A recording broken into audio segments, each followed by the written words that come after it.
Boxing, 4 excellent fights on Showtime pay-per-view tonight.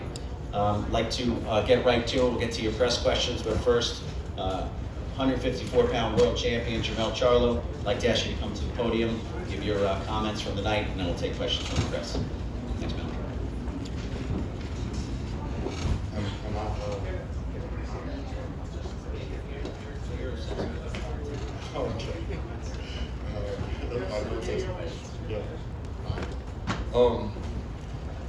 Shit, what a night, you know. I'm proud of myself, you know, took a chance, jumped out there strong, right off a hand injury, jumped up there with the best, one of the best guys in the division, one of the best guys in boxing.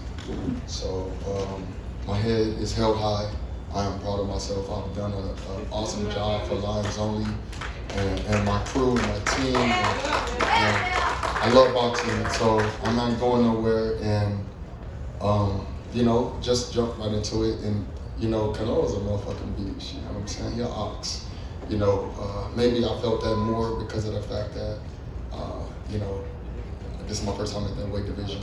I wish I could have gained a little bit more weight in between you know, from the weigh-in to that time, but I can't control my body and I can't, you know, but like God had this already written. And you know, I'm glad that I was in there with, you know, to put on a performance for Showtime pay-per-view. Questions?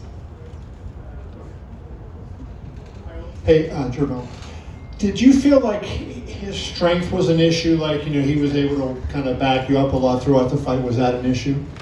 I feel like, you know, you can't just charge at any fighter, you know, like, you can't, you know, his power did play an effect, but it wasn't like too dominant to a point where I could have come forward, and I should have came forward a little bit more in this fight. But, you know, I'm a human, and you get tired, you're lateral movement, and, you know, like I said, I felt some of his punches, so it's cool. And I think you said you weighed about 172 or 173. In your opinion, what would have been optimal if you could have, you know, gotten a little heavier? How much more would have made a difference? Maybe 5 pounds, possibly more. You know what I mean? I just felt his, you know, the same strength that he normally have. You know, like what we usually see. Like I said, I was testing myself in there, so, you know, that was. Thank you. Question in the back. I can't see you. Oh, go ahead. Stand by.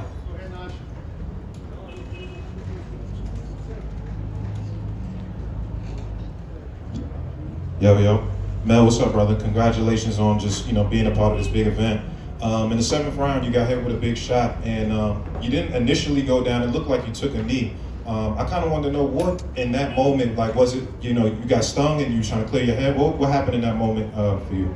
Yeah, you know, like, that was like my true first time, like, you know, feeling, you know, like a woozy shot, you know what I mean? Like, I'm the one always giving them.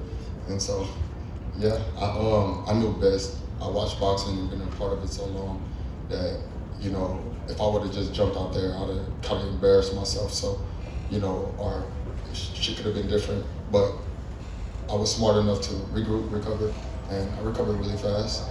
Probably couldn't stay up or whatever, but I'd have just been fighting, trying to clear my head instead of getting head shots. Were you really hurt that moment? You came back and you threw a hook right after that seemed to land pretty good. You feel like you were still in the moment, like you were fine after that moment? Correct. Yeah, I was good. You know, I get back up. It was nothing. I got my eyes back up. You know, get back up and continue to fight.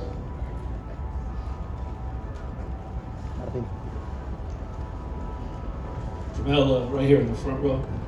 Willard Ramirez with the Associated Press. You mentioned to Kevin that he's not the type of opponent that you just charge at, that you come out. Throughout the fight, it looked as if you were trying to sort of get into your groove, but he was controlling the tempo. Was there ever a point in the fight you felt comfortable, that you felt that you were in control or at your pace, your tempo, or did you feel that you were having to adapt and fight his fight? I really don't know what round it was, but it was like within some of the later rounds. I felt like I hit him with a solid 1-2 that was kind of like effective. He didn't see some, you know, I also hit him with a good hook that was kind of blinded. He didn't possibly see, but you know, I felt like I never got to a real point till I can get into my bag like I wanted to, like truly. Jermell, how did you feel about this experience in the super middleweight division? And after your rest, who's next? I'm going back down to 154, so that's gonna be major. I can do it. I can make the weight easy, and the experience was amazing. It was cool. I appreciate fans of boxing, period. But you got to get your hats off to the Mexican fans that support boxing and come out to shows like this. And you know, I never want to leave out my African American fans because. My American fans, period. I just want to say you can't lead them out because, you know, they come out just as well as, you know, the Mexican fans. It's just one is crazier than the other. Jermell, Yeah. back here. Keith Iding from BoxingScene.com. Jermell, at the higher weight that you were tonight, did you feel sluggish or anything, or how did you feel when you were moving around the ring? A little tad bit. You know, I'm used to moving around much larger, of course, but it was fine. You know, like I moved around. I was just trying to, you know, follow my game plan of my coaches, and you know, a part of that was, you know, really coming forward. But you know, moving around was a part of the game plan too. But I didn't, you know, I felt the weight, of course. Jermell, over here. Congratulations on your effort. Given you've said you're going back to 154, you've got 3 of the belts in that division. Is the obvious fight to make the winner of Tim Tszyu and Brian Mendoza? I just follow the plans and I fight whoever. Obviously, we can see. It's about being great, and I'm already a legend in boxing. Hopefully, y'all put me in the Hall of Fame. I don't know who the hell controls that, but I deserve it. And possibly I'll come back to 154, or I'll just, you know, listen to my coaches, let them tell me what to do next, and I'm on it. Would you like to become undisputed again, though, at 154? Of course, you know, but you know, it's about, you know, fighting the best fights and making the most money at this point in my life and career. So fighting, you know, Brian Mendoza or Tszyu, who got an Australian fan base, you know, it's just not as satisfying to me sometimes. But like I said, I listen to my coaches, follow the plans of my management, and go from there. Jermell, Ernesto Amador from Lopez Juan Boxeo, and the same question please for Johan Guzman. You mentioned that you can beat Canelo, that you are ready to beat his skills. Canelo's skills surprise you? Because Canelo mentioned it's different when you talk about me, or in the ring it's gonna be different. So Canelo's skills surprise you? Personally, I don't want to say it surprised me. He showed his attention span was a lot thicker in the ring than it seems. I don't speak Spanish, so I don't know that game plan. But just watching his skills in the ring with me, I felt like I could have did a lot more than I did. So I've seen it before. I've been in the ring with a lot of different fighters, and I've seen people with, you know, I've seen skills, and he has some great skills in the ring. You got to give it to him. I don't even know when the last time I even talked about his skills. Like, that's just something that he needed to motivate himself. Oh, so well did. We had to fight, and I got in there to fight. It's as simple as that. So skills, everybody. If you at the top and you're pound for pound, and you're one of the best fighters in the world, you gotta have some type of skills. So did I not believe in his skills? Shit, I don't know when I didn't believe in his skills. I don't care about that. I don't believe in nobody's skills. You know, I think I'm the best fighter in the world. I still think that right now. So I'm cool. I'm cool with that.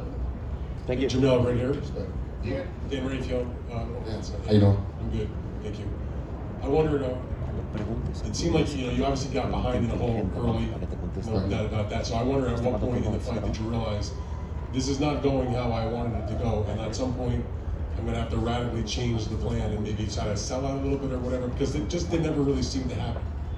Yeah, it didn't, and it sucks. In the second round, Coach Derek let me know, you know, like I slipped up on that round, and I lost the second round, and I was like, damn. So I I just never got to a point where I can make the fight more to a point where they could put a little bit of pressure on his team, a little bit more pressure on him as well. So I you know, that's part of it. So the other question I had then was, and maybe I missed this before I came in, when he dropped you, I think it was the 7th round. Yeah. What kind of power did he have, and did that make you reticent to try to sell out with the rest of the fight because you might get caught with something huge coming back? Nah, I don't know what you mean by sellout. Just like go for it, you know, not wildly and recklessly, but you know, just go and do what you can do and try to really just pick up the pace. No sellout period whatsoever. It was just about continuing to just fight the way you fight, and try to optimize everything that the coaches say and hurry up and get it done. And so it was a flash. It was like a shot I didn't see, you know. And I regrouped myself. I gave myself a chance to regroup, but I thought like, okay, now we got to go back and win the next few rounds because I know when you know it's an 18 round. Thank you. Jermell, over here. Okay. Mohammed Mubarak with EURweb.com. Hello, Mom.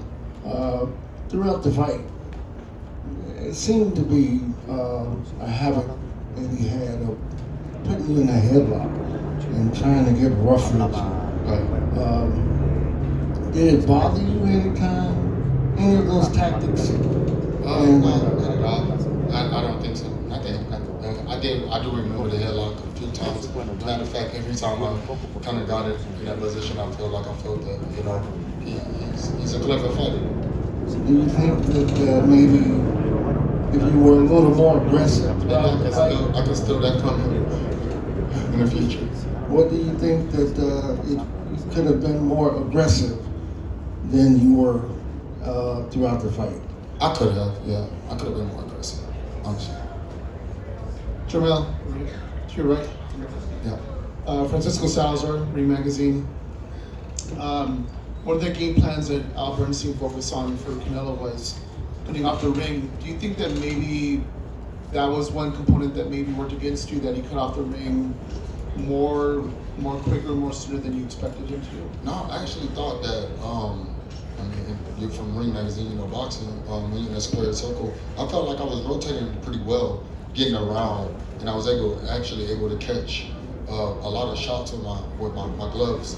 So I did rotate well. It was just about, you know, my attack when it came down to after I rotated and got out of the shot, you know, or blocked the shot. My return was my issue in my aggressiveness of going forward. Thank you. Yeah. Time for just two more, then we'll let Jermell. Jermell Charlo. Stephen Gudeno, Carolina Sportsman. Congratulations on a great performance, great effort. Can you clarify what's going on with the WBO? I know you were going to be undisputed for this fight. They said they were going to ship you afterwards. Just what's Is the going on? WBO in the room at all? Is there any representative for the WBO? They're not going to say it. I mean, they have to, right? I mean, this is a big fight. This is, I don't know, truthfully, you know, I would like to talk with somebody from the WBO and see what kind of issues they can resolve. I don't know if they can already made their decision or whatever they made, but you know, that was already taken from the beginning before the fight, you know, and that sucks. You know, part of life and a part of I gotta just continue to roll with the punches, but you know, Jermell Charlo never get the fair end of the stick. I gotta go and fight for mine, but you know, I believe that moving up to 2 weight classes to fight for undisputed and continue to stay active. You know, of course, I wasn't active for a year because I was off with a hand injury, and you know, from the moment that my hand got injured, the fight got canceled. Whatever happened, the WBO sent me letters from like 30 letters and had me going back and forth to the doctor randomly, just having to prove to them that MRIs and CAT scans and CT scans and X-rays and any time that they wanted to, they must really, you know, like got a relationship with the people in Australia. So, and that's okay with me. And I just gotta continue to be a champion and continue to fight and you know, bars none. Put my heart on the line every time I get in there. Thank you. Yeah. Jermell, Lance Bugmeyer, PPV.com. I wanted to ask you, I know you talked about this in the ring, Terrence Crawford, does that make all the sense in the world for your next fight? Yeah, you know, Terrence Crawford could be on the radar. I think he already probably been on Twitter, you know, like lip wrestling with the internet, just to get some clout, some fans, and it's fine, you know. But you know, he's a champion. He's great at what he do, and you know, my brother Earl got to get it on with him. Earl won his lip back, so that's what boxing is about. So for the next few years, or in due time, you guys will be completely entertained. And maybe I'll talk a little bit more shit, because that's what y'all want from me. Because Terrence Crawford been talking shit, so they're gonna bring out a different animal in me, but I don't know which animal.